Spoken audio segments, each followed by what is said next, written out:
Versículo 23 ao 25, todos encontraram, irmãos? Amém! Diz assim a palavra de Deus: E aconteceu, ao passar do tempo, que o rei do Egito morreu, e os filhos de Israel suspiraram por causa da servidão, e eles clamaram, e seu grito subiu a Deus por causa da servidão. E Deus ouviu os seus gemidos, e Deus lembrou-se do seu pacto com Abraão, com Isaque e com Jacó. E Deus olhou para os filhos de Israel, e Deus atentou para eles. Amém? Amém! Essa noite eu quero pregar sobre o Deus que ouve o gemido do seu povo. Poder se sentar em nome de Jesus. Glória a Deus! Dê uma salva de palmas para Jesus, por favor.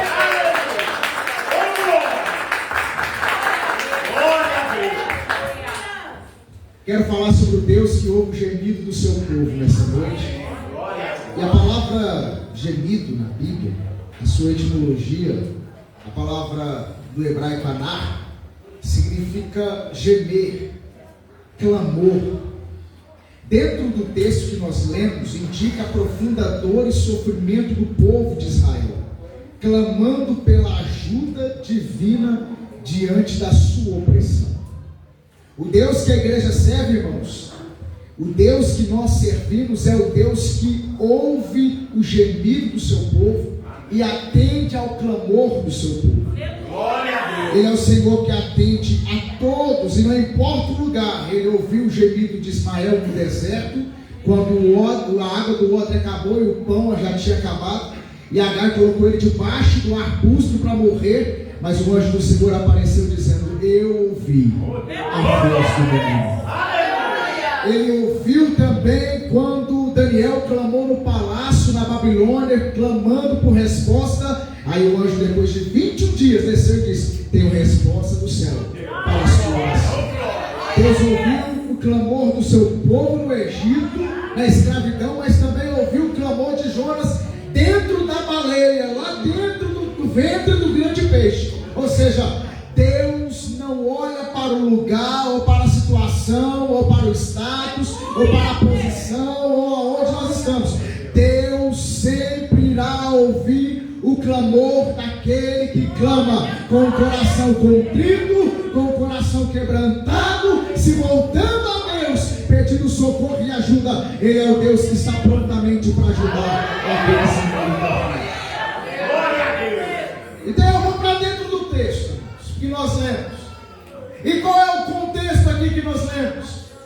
Moisés cresceu no Egito, todo mundo sabe, estudou na escola egípcia, se formou na faculdade egípcia, era um guerreiro, era um soldado, provavelmente tinha um porte físico de um guerreiro. E o que a Bíblia diz? Que um certo dia Moisés está andando sobre o Egito e viu que o egípcio estava açoitando, machucando e ferindo um dos seus irmãos hebreus. O que ele faz? Ele toma uma atitude precipitada até e mata o egípcio. Com isso, ele é procurado por assassinato. Ele foge para o deserto e do deserto ele chega até Midian. O contexto é esse: passaram-se 40 anos, Moisés está em Midian, se formou a sua família, tem agora Zípora como esposa, Jetro como seu sogro, e tudo está indo bem na vida de Moisés. Enquanto isso, no Egito, passados-se esses 40 anos, o faraó que perseguia Moisés já morreu, e o próximo que agora substitui ele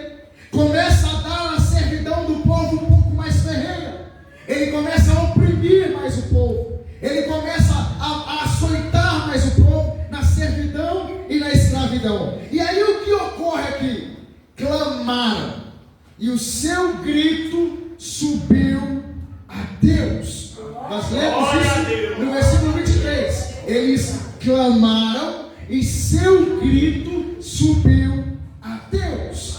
Aí eu trouxe alguns textos que vai corroborar com essa ideia. Por exemplo, Isaías capítulo 59, versículo 1 vai dizer que eis que a mão do Senhor não está encolhida para que não possa salvar, nem seus ouvidos agravados para que ele não possa ouvir. Se Deus está disposto a te ajudar e a te ouvir, é porque ele conhece a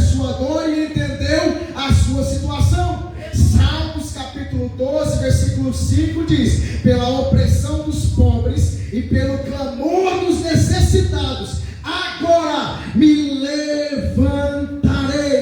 Olha o que Deus está dizendo: levantarei, diz o Senhor, e colocarei em segurança aquele que com ele suspira.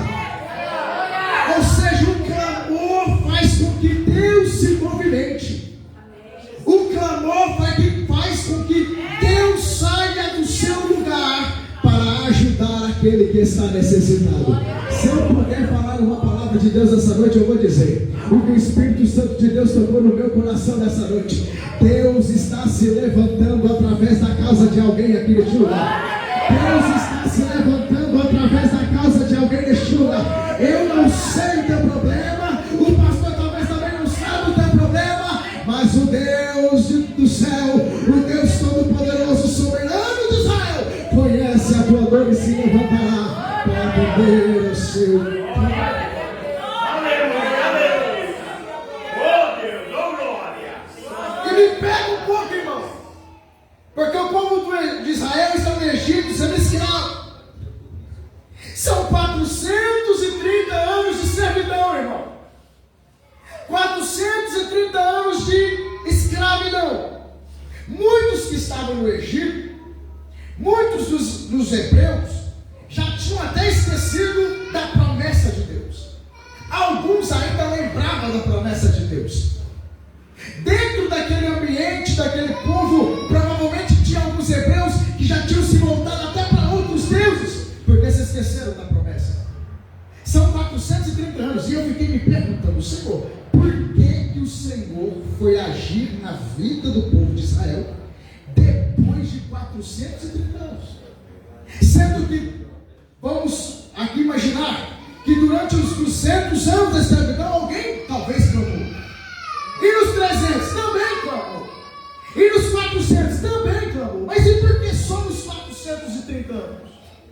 Por quê? Aí Deus me respondeu. A primeira resposta está dentro da Bíblia. Gênesis capítulo 15, versículo 3 ao 15.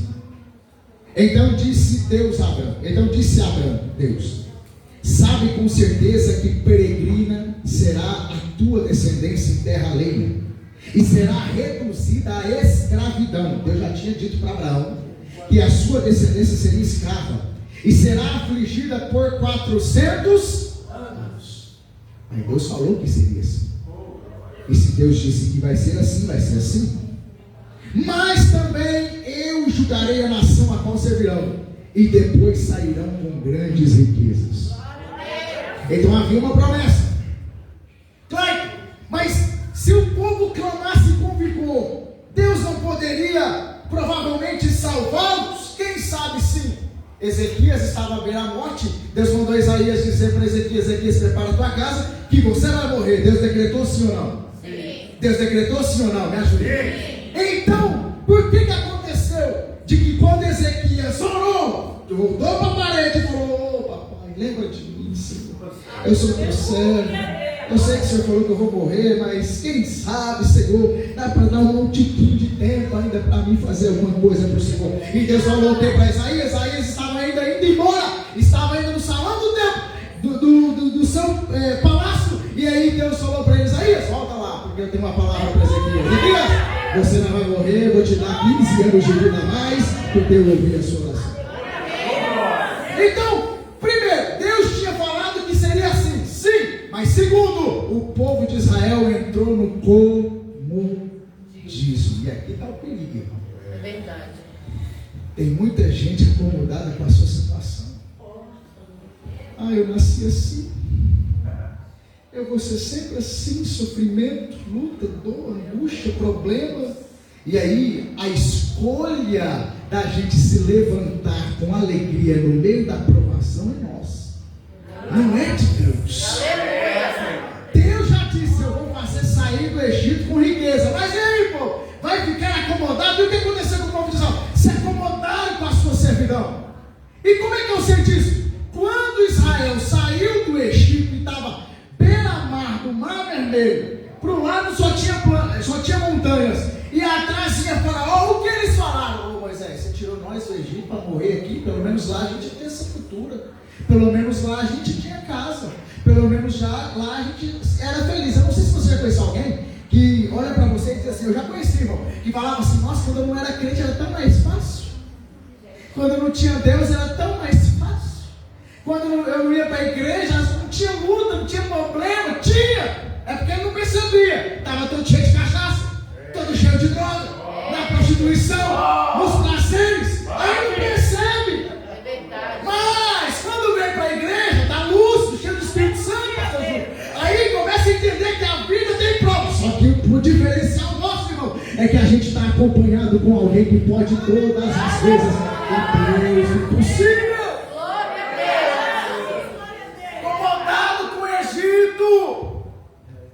Tem gente acomodada com a sua dor, com a sua própria. Deixa eu te falar uma coisa, irmão. Deserto não é para sempre. O deserto não é passageiro. Peraí, você falou que o deserto não é para sempre. Não. E o deserto não é passageiro? Não. Por quê? Por que o deserto não é passageiro? Porque quem tem que sair do deserto não é o deserto. O deserto está plantado no mesmo lugar, irmão. Você já viu o deserto andando aí por aí? Não. Quem sai do deserto? Quem teve que caminhar para fora do deserto foi o povo. Não é o deserto que vai sair de você, é você que tem que tomar atitude e dizer, eu vou continuar caminhando, eu vou continuar andando, eu vou continuar planejando, porque a minha vitória não é aqui, a minha vitória está garantida no céu de glória. E aí, irmão, quarta-feira passada lá na minha igreja, eu estava no culto de seguração e uma irmãzinha foi pregar, irmão, e eu fiquei atônito com a ministração, porque a gente aprende, irmão, todo dia. Ela veio falar sobre Ruth e Noemi, e eu entendi algo tão interessante sobre Ruth e Noemi, irmãos. Noemi, todo mundo já ouviu a história. Ela tinha um marido, ela foi embora, né, da terra de Israel para outra terra. Aí chegando lá, o que acontece nessa terra? Morre seu marido, morre seu filho e morre seu outro filho. Bom, deu tudo errado na vida de Noemi. Tanto que Noemi vai falar para as suas noras, eu vou voltar para Belém. Quem quiser me servir, mas eu prefiro que vocês vão embora para sua casa. Vai, volta para suas casas. Tem nada de mim que eu posso dar para vocês. Meus filhos já morreram, eu não posso dar filho mais. Só que um olhou para Noemi e disse, não, Noemi, eu não vou para lugar nenhum. E eu fiquei abismado. Por que Ruth olhou para Noemi e disse assim, ó, o seu Deus será o meu Deus. Sendo que Noemi tinha perdido tudo, e se fosse outro olhando para Noemi dizia, eu servir esse Deus aí, permitiu que o marido morresse, que os filhos morressem, a mulher está toda perdida, vai voltar para sua terra agora toda desenganada. E aí não, só que Ruth viu algo em Noemi que muitas pessoas não é achado. Sabe o que é? É que no meio da dificuldade, da dor, não murmura, glorifica.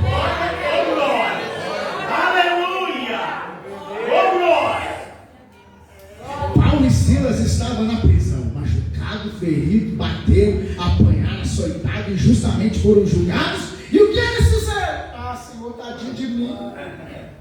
Tadinho de mim nessa prisão, Jesus, coitado de mim. Não, irmão. Silas olhou para Paulo e disse, Paulo, eu vou orar, o que você vai fazer? Eu vou cantar. Então vamos louvar, enquanto louva, outro ora,